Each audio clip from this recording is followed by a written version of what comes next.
Hi, it's the Insurance Exam Queen. We're going to talk about property and casualty commercial. So let me just say right now that unless you're in Alabama, where it's 26% of the exam, you do not need to be an expert in commercial to be able to pass your property and casualty exam.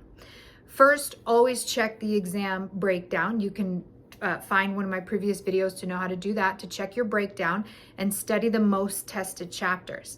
Now, commercial generally is going to be one of the bigger chapters, 12%, 20%, Alabama's 26%. But it is such a large chapter. When you consider all the things you have to study for commercial, it is like hundreds of pages.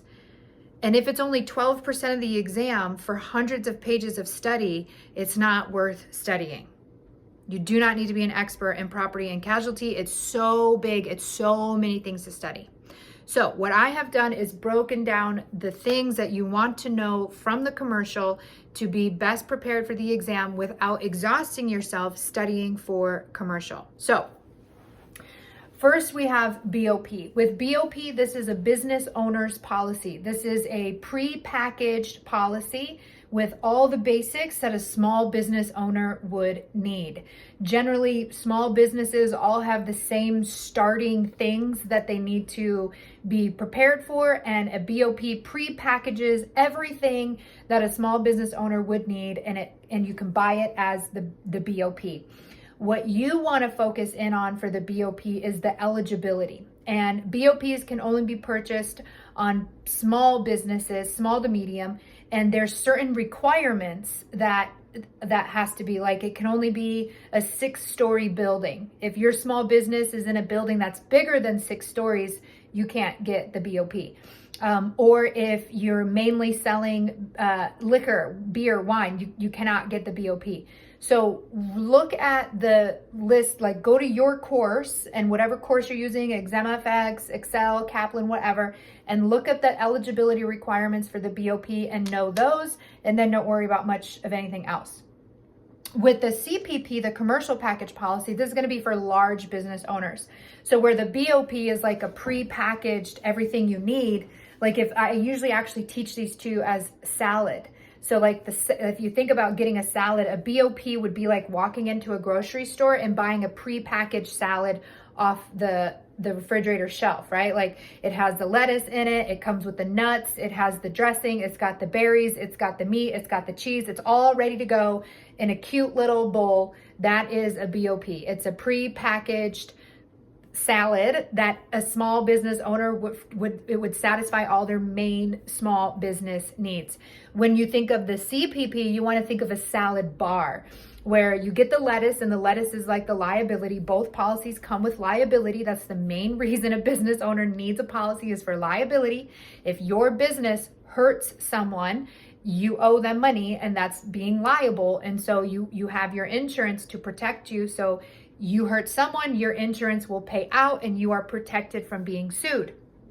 So with the CPP, so they both have the salad, they both have that liability, they both have the lettuce, right? But a CPP is more like a salad bar where you get a big bowl of lettuce, and then you get to pick the toppings that you want. And you might like feta, and they might like cheddar, and you might like walnuts, and they might like sunflower seeds.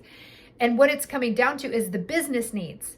If you have a business that is manufacturing tires versus a business that is baking brownies, you're going to have severely different needs. And the commercial package policy is what allows you to package together the different policies that will allow you to fit your business. So where everyone's BOP looks pretty the same, a CPP's can look wildly different. Now, with the CPP, they're commercial package policies. It's literally a package of policies. And there are like a dozen million, thousand, depending on your book, depending on your state, there might be a ton of policies that they want you to learn. And they call them forms, by the way. So you might, when you're reading in the section and they're talking about all the different forms, in floaters, installation floater, jeweler's block, all of the commercial articles, all of those are called floaters, but are not a floater. forms, they're called forms, and a form is a policy before you buy it. Like before you put your name on it, it's a form instead of a policy. So that's why they use the word form. But they're going to show you 1,000 million different forms depending on your studies. And those are all just the different things that different businesses can buy. It is not necessary to know and understand all those forms. Maybe read through it once, but even then, I'm like, I shy away from commercial because it's so much. And I actually passed my exams with 90%, and I don't even know commercial that well. You don't need to fully know it. But what you should know with CPP is the policy structure.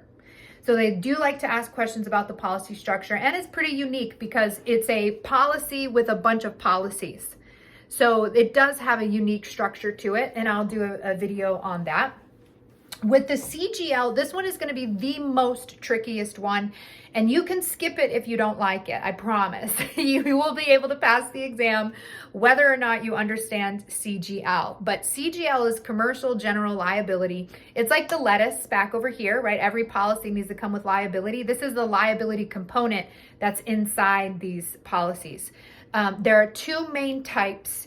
There's claims made or occurrence, and depending on claims made is focused on when the claim was made, regardless of who your insurer was, whereas occurrence wants you to go back to when the occurrence happened, not necessarily when the claim was made. Because like with claims made, that's like if I am a doctor and I perform surgery on you and I mess up, but I sew you up, and then years go by before we realized I messed up, that would be a claims made policy where it wouldn't matter when the surgery was, but what matters is when did we find out?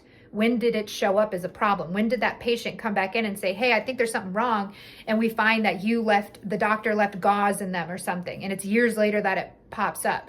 That's what your claims made would be, because we don't always, the time that the issue happens, it might be years later where we discover it.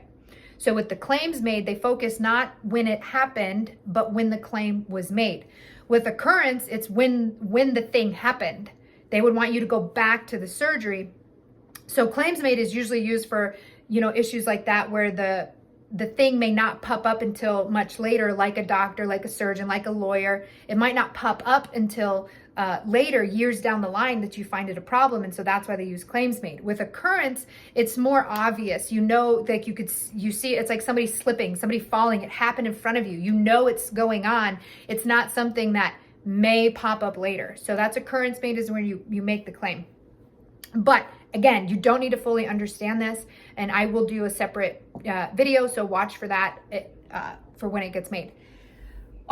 Commercial auto is one of the easier of all of these to really know and study, and I would encourage people to spend a little bit more time in commercial auto than the other ones. Of course, always taking into consideration your exam breakdown. If it says commercial auto is 2%, then no, I don't want you to spend time on it. But if you do need to know commercial auto, there's a few different types of policies. There's the business auto, which is a business that has cars. Like Chick-fil-A has trucks. They're not in the business of trucks or driving, but they have trucks to deliver catering food, right? Garage would be a business in the business of cars. They sell cars, they park cars, they store cars, they work on cars.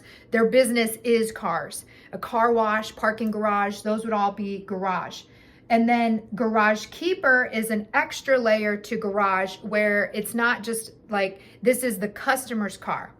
So let's say I'm an auto repair shop. If I have a car and I'm a repair shop, garage would take care of like my building and my car. And then if I wanted to take care of the customer's car, I would need garage keeper.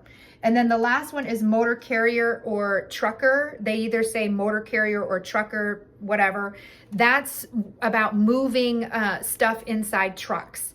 And you either own your trucks and you move the stuff, or you like hire the trucks and you move your stuff. And there's a few different ways to go about that, but very rarely do states actually test you on motor carrier.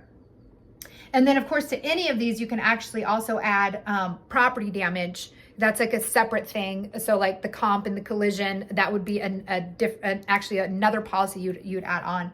So that's what you'd want to know for commercial auto. And the numbers here are symbols.